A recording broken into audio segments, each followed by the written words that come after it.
Hello guys, সিমিস garden আপনাদের সবাইকেই আমি স্বাগত জানাচ্ছি। আমি দু সপ্তাহ আগে একটা ভিডিও পোস্ট করেছিলাম, যেটা রজনীগন্ধা গাছটি আমি লাগাচ্ছিলাম আর বলেছিলাম যে একটা আমি জলে গ্রো করব। আমি নিজেও কোনোদিনও করে দেখিনি, ফার্স্ট টাইম আমারও এটা, যে জলের মধ্যে গ্রো করার চেষ্টা করেছি। সেদিনকে একটাও রুটস ছিল না।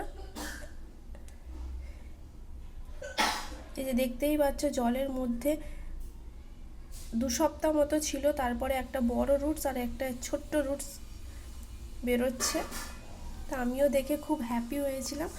আর পাতাগুলো আরও ছোট ছিল। এই ছোট্ট একটা কন্টেনারের মধ্যে আমি ওটাকে গ্রো করার চেষ্টা করেছিলাম, অন্য কোনো কিছুতে আর রাখিনি, যে একদম জলের তলায় চলে যাচ্ছে।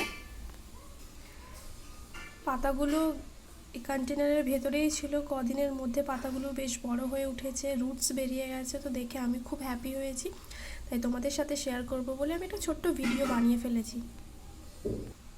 ভালো লাগলে লাইক অ্যান্ড কমেন্টস করবেন।